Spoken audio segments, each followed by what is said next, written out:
Welcome, everyone. We're doing a deep dive today into something I think resonates with, well, pretty much all of us, adulting. That glorious phase of life where suddenly you're responsible for things like, I don't know, keeping plants alive, understanding your tax bracket, and pretending you actually enjoy grocery shopping. For me, honestly, adulting often just means bills, responsibilities, and that constant hum in the back of my head of, did I forget something? And yeah, that feeling of burnout. Definitely know that one. Plus, frantically Googling how to unclog a drain at 11 p.m. Right? It really does feel like we're all just kind of faking it till we hopefully make it sometimes, just running our own little beta tests on life. So our mission today is to try and navigate this beautiful mess, understand why it feels so overwhelming, and get some genuinely smart insights. And to help us do that, we've got an expert with us who really gets the struggle. I actually heard your biggest adulting, let's call it a beta test fail, involve maybe trying to assemble an IKEA dresser without looking at the instructions. Oh, absolutely. Let's just say it resulted in a structurally unsound dresser. Very wobbly. It was a definite lesson that winging it involves a lot of trial and error and maybe a few face plants before you learn to manage the chaos with a bit more, shall we say, grace. Okay. Glad it's not just me then. So let's dive in. Why does adulting feel so overwhelming? Was it just us, or did nobody really prepare us for any of this? Oh, it's definitely not just you. I think a huge part of it is just the sheer volume of new responsibilities that suddenly land on your plate. Things like rent, maybe car payments, health insurance decisions, figuring out a career path, relationships, personal growth. It's suddenly a lot of plates to spin all at once. Yeah.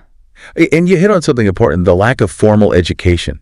Where do we learn practical life skills like budgeting or, managing stress effectively? It really is like being thrown into the deep end without swimming lessons. You're just expected to figure it out.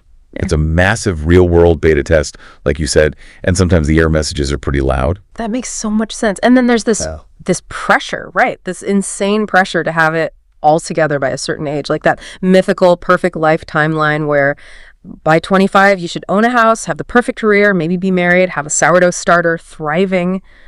Where does that come from? Well, a lot of that pressure comes from societal expectations, things that have been passed down through generations.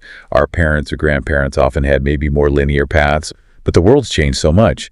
And crucially, social media is a huge culprit here, a massive amplifier. Oh, yeah. You scroll through your feed, and what do you see? It's highlight reel after highlight reel of people's seemingly perfect lives. Yeah. It creates this curated version of reality. Social media, it can be such a minefield for that exact feeling. I know I've scrolled through feeling like everyone else is living their absolute best life while I'm just wondering if I remembered to pay the internet bill. How do we even begin to reconcile that curated perfection we see online with our own, messy realities? That's a really key question. And the thing to remember is that what you see online, it's usually just the tip of the iceberg. And it's the shiny, perfectly sculpted tip, right? Right. You don't see the struggles, the late nights working, the rejections, the self-doubt that's almost always underneath. So it's absolutely crucial to remember that what you're seeing isn't the full picture. Yeah. Not even close. My advice, be really conscious about how you consume social media.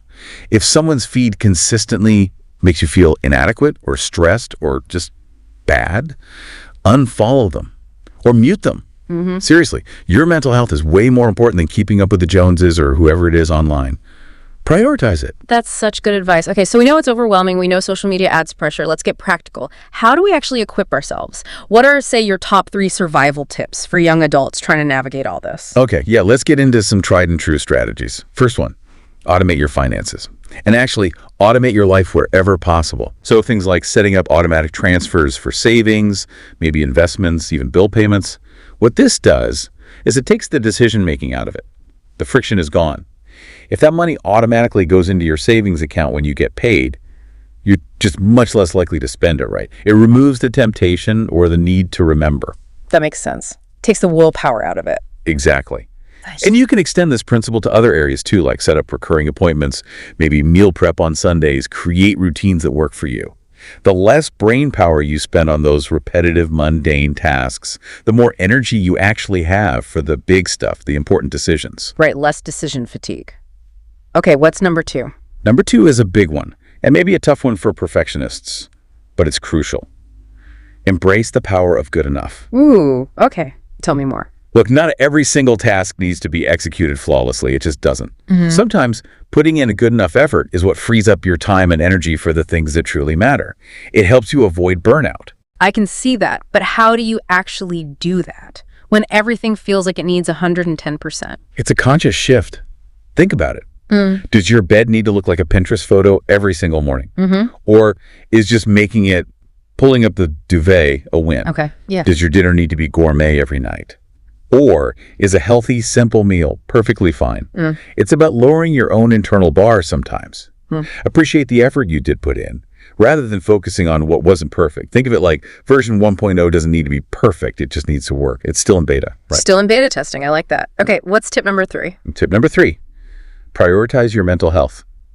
Like, it's your job. Okay. And I mean, seriously, schedule downtime, schedule therapy sessions if you need them, schedule exercise, hobbies, whatever it is that fills your cup. Treat these appointments with yourself as absolutely non-negotiable, just like a work meeting you wouldn't skip. That's a powerful framing. Because you really can't pour from an empty cup. We all heard it, but it's true. If you're running on fumes, every single adulting task feels 10 times harder. Your capacity is just lower.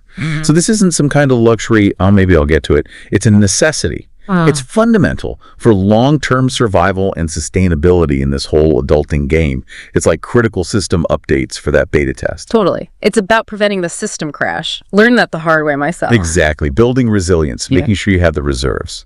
Okay, those are fantastic. Now, we asked listeners for some confessions, and this one really jumped out at me. I think a lot of people might feel this way. Someone wrote, I'm 26, still living with my parents, broke and lost. Am I failing? What do you say to that? Oh, wow. Okay, first thing, absolutely not. You are so not failing.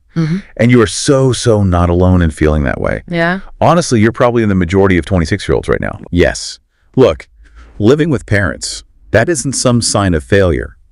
In today's economy, it's often a really smart, pragmatic financial move.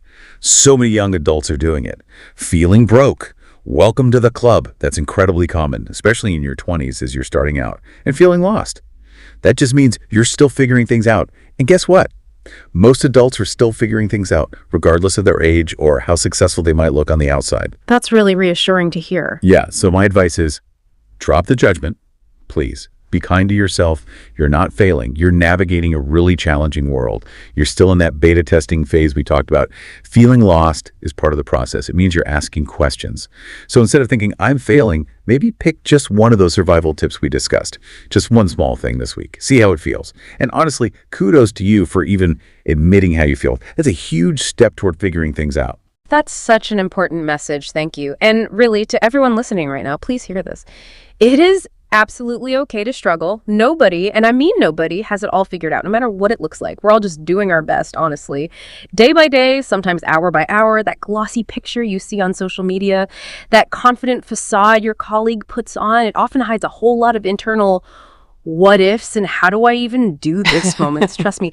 So the really important thing is just be kind to yourself, acknowledge your feelings, they're valid, and then just try to take one small step forward today. That step could be anything, really. Finally opening that bill you've been avoiding, making a 5-minute budget, or maybe just taking a deep breath and telling yourself, you know what? I'm doing okay. You are doing okay. All right, that brings us towards the end of this deep dive into the beautiful mess of adulting. Hopefully understanding a bit more about why it feels so overwhelming and having some practical strategies can make a real difference. Definitely. And if I could leave you with one final thought, connecting back to that idea of still in beta testing, what if you really embrace that mindset?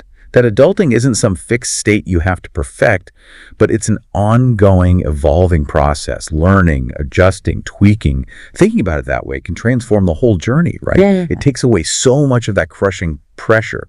It allows for actual growth, for resilience. I love that. So maybe the challenge for you listening is, what small beta test could you run in your own adulting life this week? Maybe trying one of those automation tips, or consciously letting one task just be good enough, or actually scheduling that downtime. And if you want more insights on this kind of stuff, finance, mindset, you can find me online. Just search for Neil's website, or my social handles should pop up. Perfect. We'll link that too. Yeah. And to all of you tuning in, thank you so much. Please remember you are definitely not alone in this adulting journey.